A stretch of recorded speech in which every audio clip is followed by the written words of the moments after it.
Mahis TV, media dakwah dan pendidikan Ma'had Imam Asy-Syafi'i Nrekang.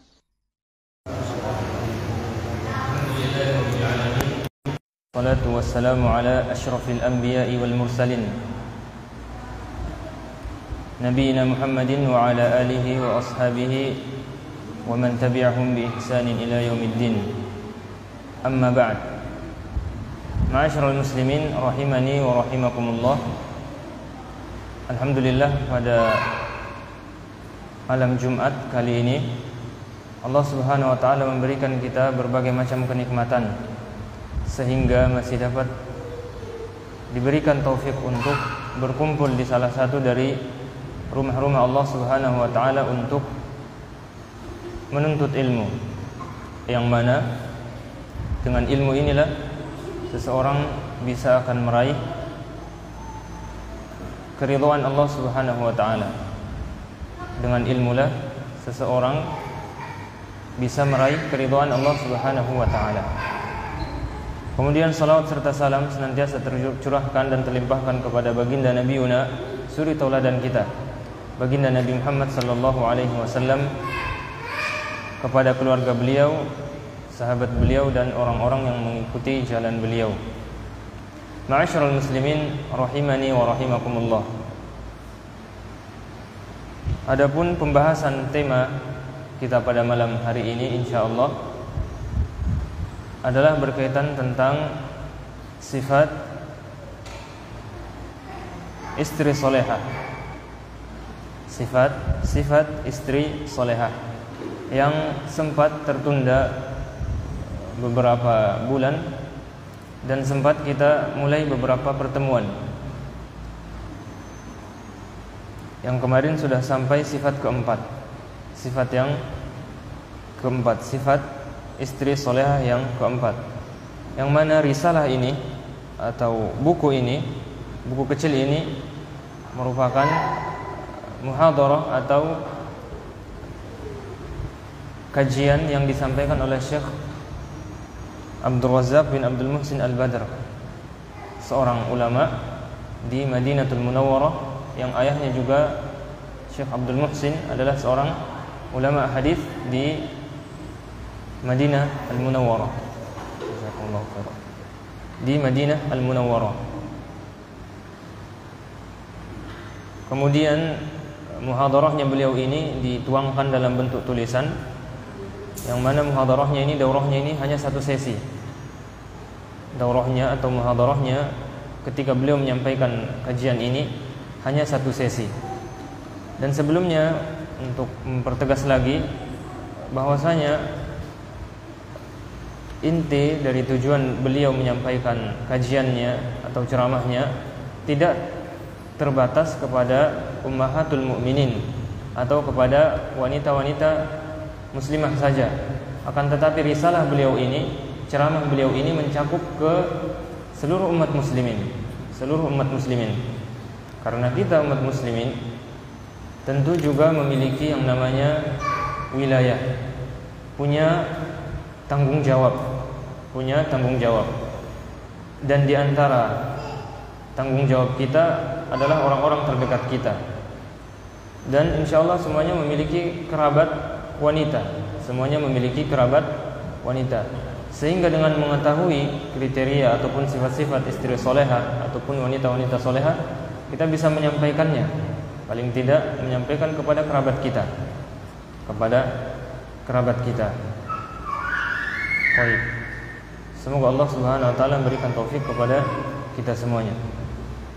Kemudian tentang ringkasan, kita ulang lagi ulasan dari beberapa pembahasan yang kemarin kita ambil, 4 sifat wanita solehah yang sudah kita ambil kemarin. Kita ulas kembali bahwasanya sifat wanita solehah yang pertama adalah dalam firman Allah Subhanahu wa taala dalam surah An-Nisa ayat yang ke-34. Allah Subhanahu wa taala berfirman, "Fas-solihatu", maka wanita-wanita yang solehah itu adalah qanitatun, yang taat, yaitu yang taat kepada Allah Subhanahu wa taala, melaksanakan perintah Allah dan menjauhi larangannya. hafizatun lil ghaibi bima hafizallah, di mana mereka menjaga diri ketika suaminya tidak ada. Di mana mereka menjaga dirinya ketika suaminya tidak ada. Pada ayat ini ulasan dari sifat wanita saleh yang pertama adalah ada dua hal yang perlu diperhatikan. Bahwasanya kriteria wanita salehah yang pertama ada kaitannya dengan Allah Subhanahu wa taala, yaitu qanitat, taat dalam melaksanakan perintah dan juga menjauhi larangan. Kemudian yang kedua adalah kaitan wanita tersebut atau istri tersebut kepada suaminya, Di sini dikatakan dalam firman Allah Subhanahu wa taala, hafizatun lil ghaib, menjaga diri-diri mereka ketika suaminya tidak ada. Dan menjaga diri di sini maksudnya luas. Ma'asyiral muslimin, menjaga rahasia suaminya, menjaga harta suaminya, menjaga ranjang-ranjang suaminya dan sebagainya, maka ini masuk dalam firman Allah Subhanahu wa taala, hafizatun lil ghaibi bima hafizallah. Oleh karenanya Allah pun menjaganya. Kemudian sifat wanita salehah yang kedua terhadap godaan syaitan, maka mereka sangat berbangga dengan kesuksesan tersebut. Maka hendaknya seluruh umat muslimin untuk waspada karena banyak sekali celahnya, dan syaitan sudah banyak sekali uji cobanya. Dari zamannya Nabi Adam sampai zaman kita, syaitan sudah banyak sekali uji coba, percobaan untuk menyesatkan manusia. Di antara contohnya yang paling sering kita dengarkan tentang kisah Nabi Nuh, umatnya Nabi Nuh. Dahulu Nabi Nuh sebelum beliau diutus, padanya terdapat kaum-kaum yang ahli ibadah.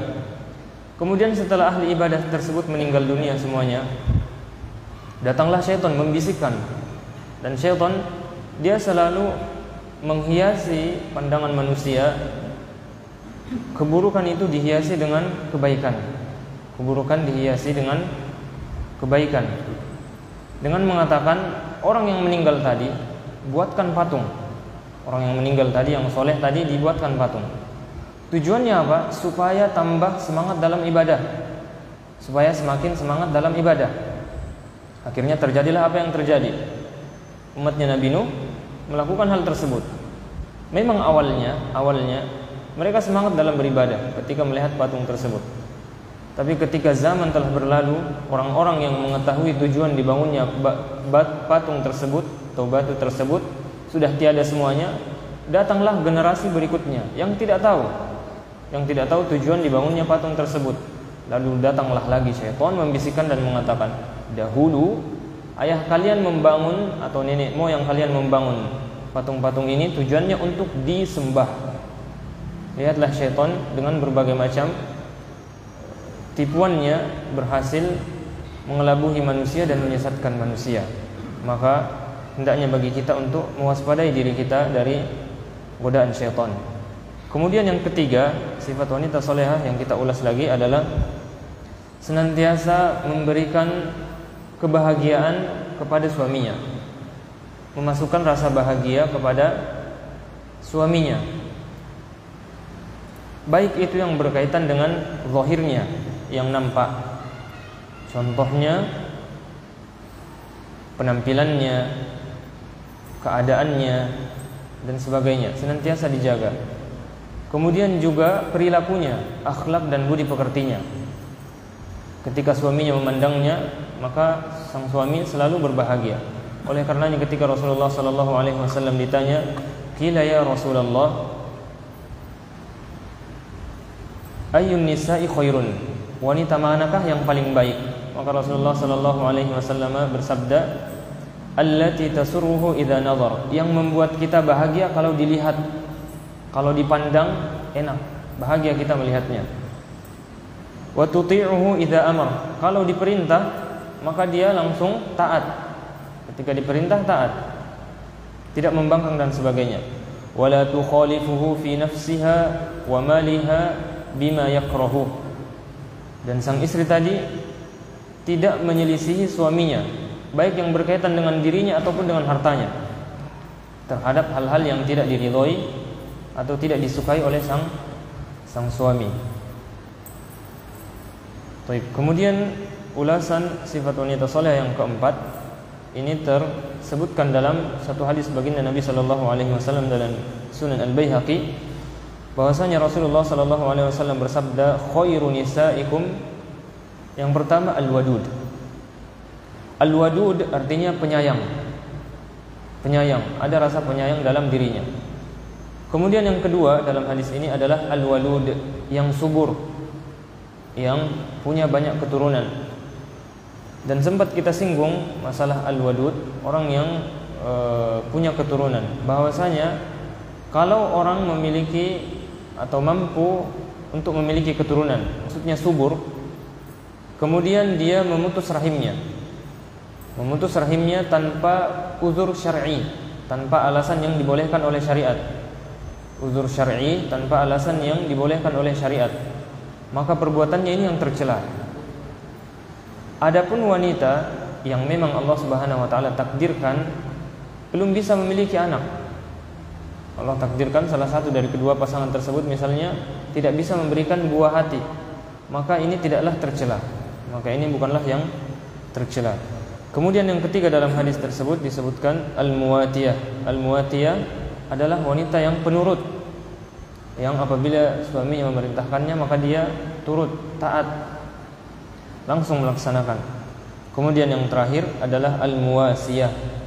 Al-muwasiyah adalah yang suka menghibur suaminya, yang suka menghibur. Ketika suaminya ada masalah, sang istri ada di sampingnya menghiburnya.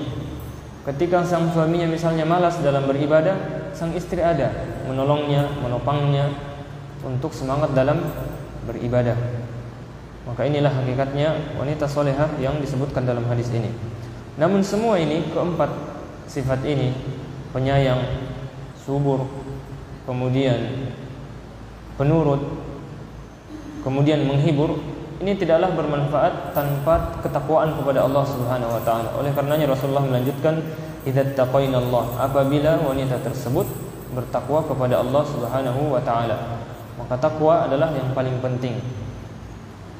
Dan takwa adalah seorang hamba menjadikan antara dirinya dan Allah Subhanahu wa taala penghalang.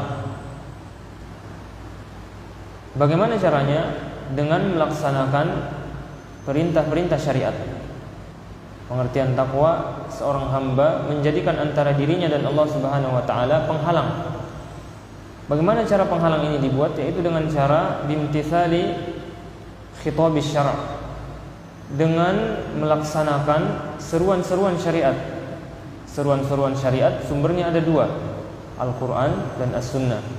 Contohnya Allah Subhanahu wa taala memerintahkan wa aqimus shalah, tunaikanlah salat, maka kita laksanakan. Contohnya Allah Subhanahu wa taala melarang terhadap sesuatu, wala taqrabu zina, jangan dekati zina, maka seseorang muslim tidak mendekati perzinahan tersebut. Apabila melakukan hal ini, baik itu yang berkenaan dengan Al-Quran dan As-Sunnah, maka dia telah imtithalul khitabus syara', melaksanakan seruan syariat tadi, yaitu dari Al-Quran dan As-Sunnah.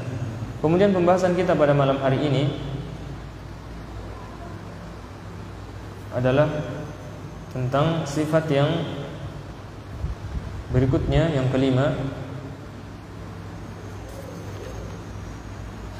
yaitu adamu irhaqiz zauji bin nafaqah, tidak membebankan suami dengan beban nafkah, tidak membebani suami dengan nafkah yang berat.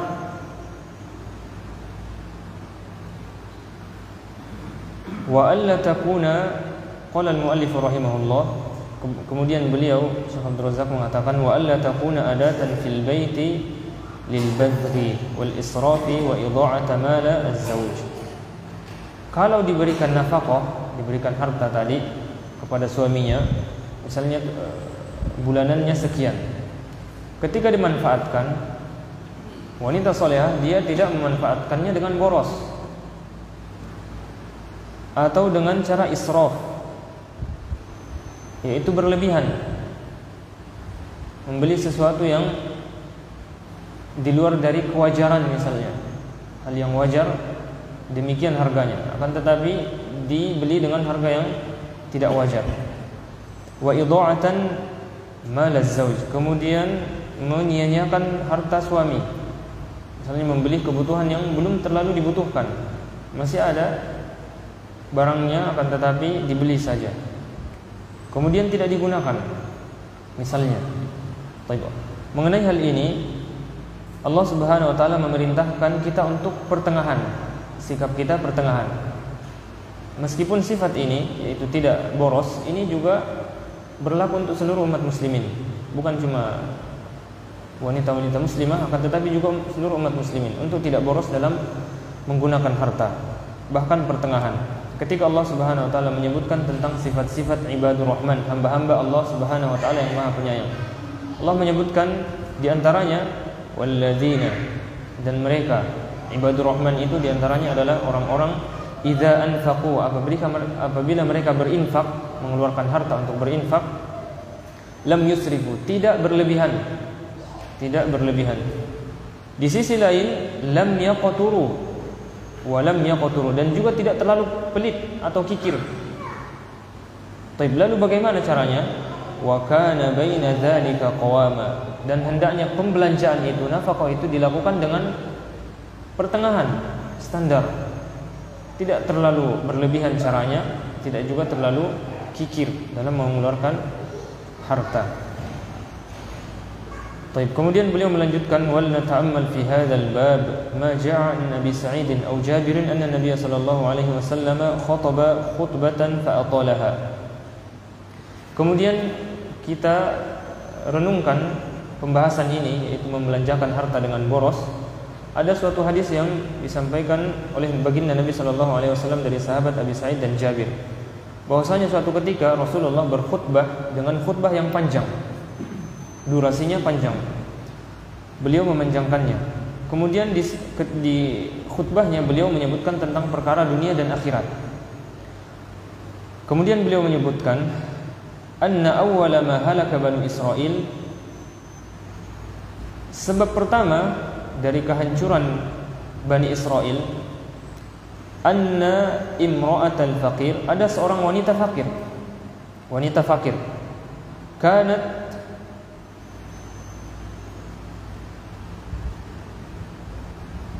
tukallifuhu min ath-thiyab, dia wanita fakir tadi dari Bani Israel membebani suaminya dengan pakaian au siyag, ataupun gaya atau model, au qala min as-sighah ma tukallifuhu imra'atul ghani, yang itu setara dengan pakaian atau model istri orang kaya. Perbelanjaan orang tentu berbeda-beda, ma'asyiral muslimin. Ada orang yang perbelanjaannya sesuai dengan keadaannya, misalnya orang fakir, tentu perbelanjaannya berbeda dengan orang yang pertengahan. Orang yang pertengahan, cara mereka membelanjakan harta tentu berbeda dengan orang yang kaya. Sehingga kalau mau disamaratakan tidak boleh, mau disamaratakan tidak bisa. Kemudian beliau melanjutkan hadisnya, fadzakara imra'atan min Bani Israil, kemudian beliau menyebutkan salah seorang wanita dari Bani Israil, kanat qasirah, wanita ini pendek, wattakhadhat rijlaini min khashabin, kemudian dia menambah tingginya dengan membuat sesuatu dari kayu dikenakan di kakinya. Kemudian dia juga menggunakan wa khataman lahu ghalaqun, kemudian menggunakan cincin yang cincin itu ada penutupnya. Wa tabaqun wa hashathu maskan, kemudian dilapisi dengan minyak kasturi. Ada cincin dilapisi dengan minyak kasturi atau misk. Fa kharajat baina imra'ataini tawilataini aw jasimataini, kemudian dia pun keluar di antara dua wanita yang tinggi, memang posturnya tinggi wanita ini. Faba'atsu insanan yatba'uhunna, maka Bani Israil mengirim beberapa orang atau satu orang untuk mengikuti mereka. Fa'arafat tawilataini, akhirnya kedua wanita yang postur tubuhnya tinggi tadi diketahui. Walam ya'rif sahibatar rijlaini min khasyab, dan tidak diketahui wanita pendek tadi yang menggunakan penopang di kakinya dari kayu. Baik. Beliau melanjutkan, fa awwalu ma kana halaku Bani Israil anna imra'atal faqir kanat tukallifu zawjaha min as-sighati wal huliyyi waz-zinati mithlu ma tukallifu imra'atul ghani zawjaha. Yang pertama, sebab kebinasaan Bani Israil adalah ada seorang wanita fakir yang membebani suaminya dengan pakaian ataupun model seperti pakaian ataupun model orang kaya. Tentu suaminya akan kepayahan untuk mendapatkan rezeki yang demikian. Kemudian beliau melanjutkan, "Tsummanzur ila sani'i hadhil mar'atil qasirah." Kemudian tentang keadaan wanita yang kedua, wanita yang pendek tadi. Wa ma fihi minal israf, dan juga hal yang dilakukannya dari israf, yaitu berlebihan, wal badgh, kemudian juga sifat boros, wa idha'atil mal, wat tadlis, dan juga menyia-nyiakan harta serta bentuk penipuan. Ditambah lagi wa adamul qanaah, tidak merasa cukup. Al-qanaah adalah sifat merasa cukup yang diberikan oleh Allah Subhanahu wa taala. Bima kataballahu Subhanahu wa taala laha. Maka wanita yang kedua tadi yang pendek lebih banyak lagi hal yang dilakukannya. Dia menipu orang lain. Wa qad jaa'a fi fatwa ma nassahu, dan telah menjelaskan fatwa al-lajnah ad-daimah. Al-lajnah ad-daimah adalah salah satu dewan fatwa di negeri Arab Saudi. Lajnah daimah namanya, suatu lembaga fatwa yang ada di kerajaan Arab Saudi, yang mana lembaga fatwa ini mayoritasnya adalah ulama-ulama kibar, ulama-ulama besar, sehingga tidak sembarang yang ditunjuk. Taib.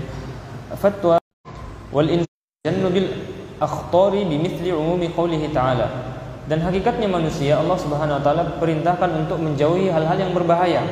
Menggunakan seperti ini, sepatu jinjit dengan sepatu hak tinggi dengan keadaan jinjit, ini hal yang berbahaya bagi diri kita.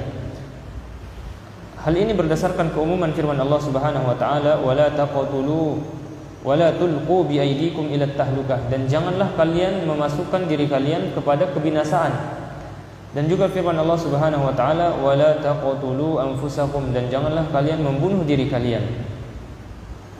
Kemudian sebab yang lain mengapa sepatu hak ini tidak boleh, kama annahu yuzhiru qamatal mar'ati wa ajizataha aktsara mimma hiya alaihi.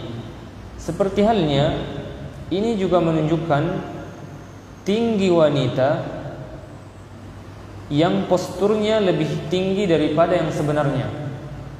Orang kalau berdirinya rata, berdiri biasa, tentu berbeda keadaannya kalau dia berdiri dengan keadaan jinjit. Posturnya berbeda.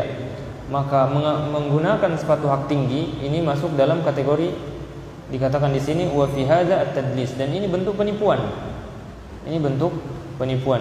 Di sisi yang lain, wa ibda'un li ba'dhi zinati allati nuhiyat an ibda'iha, dan juga menggunakan sepatu hak tinggi ini dapat menampakkan keindahan sebagian aurat ataupun hal-hal yang sifatnya perhiasan, yang mana wanita itu dilarang untuk menampilkannya, yang mana wanita tersebut dilarang untuk menampilkannya. Baik, inilah diantara sifat yang bisa kita ambil pada malam ini, yaitu tidak membebani suami dengan beban nafkah yang terlalu berat. Baik, wallahu taala alam. Kurang lebih masih ada